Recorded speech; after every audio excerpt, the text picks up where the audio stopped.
여러분 반갑습니다. 여러분의 멘탈 전도사 천마쌤입니다. 어느새 늦은 밤이 왔네요. 여러분 마지막 방송 올리고 저도 쉬도록 하겠습니다. 또 여러분 수고 많으셨어요. 하루 동안. 날이 좋으니까 많은 사람들이 이제 밖에 나가서 야유회도 하고 산책도 하고 하여튼 쇼핑도 하고 다양한 활동을 하더라고요. 모처럼 많은 사람들을 좀 보게 됐습니다. 날이 좋으니까 참 좋네요. 밖에 나돌아다니기. 어, 하여튼 여러분들도 기회 되시면 밖에 나가서 좀 즐기십시오. 뭔가 이 땅을 밟고 걷는다는 자체가 상당히 좋은 거예요. 지금 반도체 관련된 이야기들이 많이 있는데 삼성전자 앞으로 이제 HBM과 그 파운드리 쪽에 신경을 써야겠죠. HBM 파운드리 여기에서 제대로 된 실력을 보여주지 못하면은 삼성전자의 그 미래는 없어요. 미래는 없습니다. 제가 볼 때는. 그래서 현재 HBM과 파운드리 쪽에는 신경을 좀 써야 한다. 그럼 해법이 있느냐? 관련된 이야기가 있어서 한번 짤막하게 전달해 보고 여러분이 한번 들어보시고 과연 맞는지 어느 정도 이해가 되는지 공감이 되는지도 한번 생각해 보시기 바랍니다.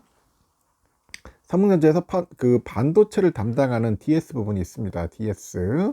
이게 디지털 솔루션이잖아요. 디지털 솔루션. 이쪽 파트 중에 보니까 이게 부진하죠. 굉장히 부진해. 옛날의 삼성이 아니에요. 왜 그래 도대체? 부진합니다. 여기서 이제 부진의 늪에서 빠져나와야 돼. 그런 방법을 좀 잊어버렸을까 하는데 AI용의 첨단 제품으로 일반 D램보다도 한 3배에서 한 5배 정도 비싼 HBM이 엔비디아로부터 납품에 대한 합격 통지서를 받지 못하고 뭐 재수, 삼수, 사수 뭐 이런 상황이에요. 결국 하이닉스를 졸졸 따라가는 그런 치욕적인 모습을 보이고 있는 거야. 하이닉스는 합격해서 가고 있는데 삼성은 하이닉스 뒷공무니만 따라가고 있는 그런 모습이니 상당히 속 터지죠. 삼성이 왜 이렇게 됐느냐 도대체. 이 파운드리는 수조 원의 적자를 계속 내고 있고 대만 TSMC의 격차는 아득히 벌어져서 현재 올 1분기만 해도 매출액 차이가 한 10조 원 정도로 커진 겁니다. 여기에 또 여전히 또 회사 매출의 상당 부분을 차지하는 구형 D램의 가격이 모처럼 오르고는 있는데 이 미래를 맡길 주력 부대는 아니라는 거죠. 그동안 초격차라는 허울 좋은 구호를 내걸었는데 이제는 경쟁 업체들에게 이 초격차를 현재 초격차를 뺏긴 거야. 그냥 초격차로 뒤처지는 거예요. 뒤처지는 겁니다. 거꾸로 가는 거지. HBM은요, 여러분 아시다시피 그 받침대 역할을 하는 그 베이스 다이라고 하죠.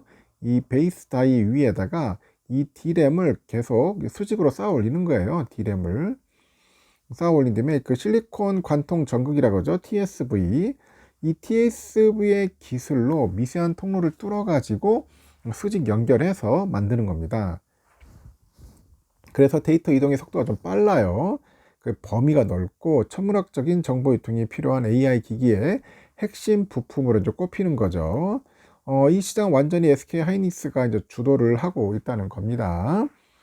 이렇듯 SK 하이닉스는 올해 1분기 매출이 무려 17조 6,391억입니다. 영업이익은 7조 4,405억 이렇게 기록을 했어요. 반면에 삼성전자 DS 부분은 1분기 매출이 25조 1,000억이죠. 영업이익은 1조 1,000억인데 영업이익은 전년 동기나 직전 분기보다도 모두 이제 격감을 했어요.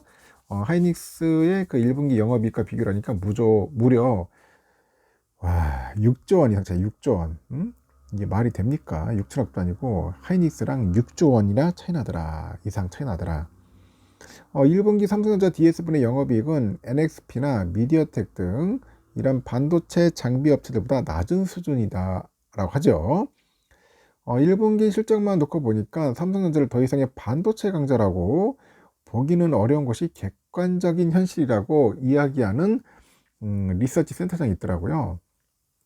그리고 HBM에서 뒤지는 바람에 삼성은 1분기에 전체 D램 시장에서 34%의 그런 점유율로 하이닉스의 1등 자리를 내줬다고 합니다. 뺏겼다. SK 하이닉스는 지난해 그 3월에 보니까 그 5세대로 그 불리는 HBM3 8단 제품을 업계 최초로 엔비디아에 납품을 했습니다. 납품을 했고, 이어서 12단도 최초로 양산을 해서 납품을 하고 있다고 하네요.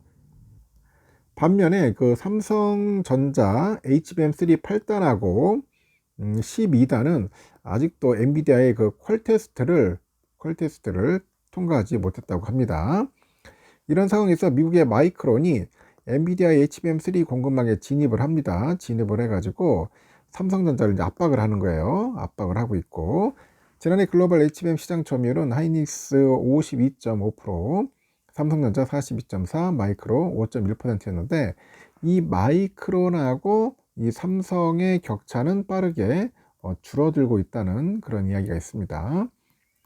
삼성전자는 저가격이죠. 저품질 이런 HBM을 여러 곳에 판매하고 있는데 엔비디아에도 일부 HBM을 공급하고 있지만은 주로 중국의 시장용 AI 가속기에 탑재되는 정도라고 하죠. 반면에 하이닉스는 향후 10년 내에 HBM의 수요가 지금보다 10배 늘어날 것으로 봅니다.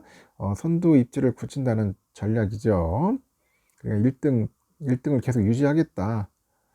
굳히기 전략인데, 올해부터 시장의 주류 제품은 HBM3의 8단에서 12단으로 넘어가는데, 현재는 12단을 양산하는 것은 누가 유일하다? SK 하이닉스가 유일하다. 2분기에는 회사 전체 HBM3의 출하량의 절반 이상이 12단 제품으로 판매될 예정이라고 하고요.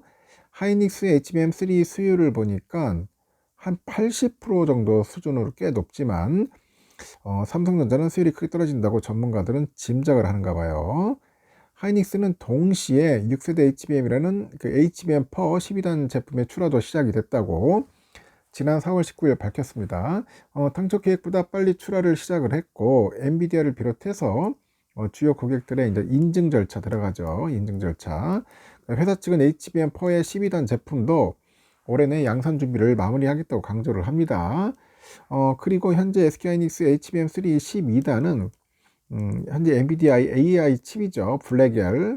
이 블랙웰 울트라의 단독 공급 중인데 HBM4 역시 인증 절차를 마치는 대로 엔비디아의 차세대 AI 칩인 그 루빈에 탑재될 것으로 전망이 됩니다. 삼성전자도 여기에 맞서서 총력을 기울이고 있긴 하죠.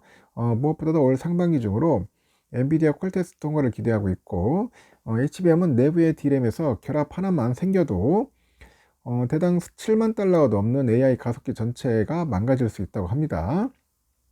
그래서 엔비디아는 삼성전자 제품의 약점인 그 발열 문제 등을 꼼꼼하게 체크하고 있고, 삼성은 지난 3월에 엔비디아의 삼성전자 온양 캠퍼스 실사 점검에서 최소 요건을 충족을 했는데 이 퀄테스트는 한 6월 중으로 완료될 것으로 기대를 하네요. 하지만 이번에도 결과가 나와봐야 알 수 있겠죠. 자칫 또 양치기손이 될 수도 있다고 하죠.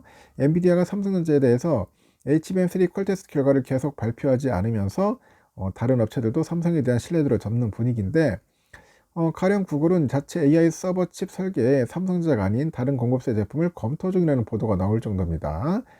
삼성전자로서는 HBM 시장에서 5세대 제품인 HBM3 12단까지 하이닉스의 완패를 당했고요. 다가올 6세대 제품인 HBM4부터는 대등한 승부를 걸어본다는 그런 입장을 가지고 있다는 겁니다. 여기에서 승부수를 띄워줘야 돼요. 충분히. 그래야지만이 삼성전자 살아날 수 있지 않을까 하는 생각이 듭니다. 추가적인 내용은 또 다음 시간에 제가 또 한번 이어서 전달드리도록 하겠습니다. 또 여러분 편안한 밤 보내십시오. 굿나잇.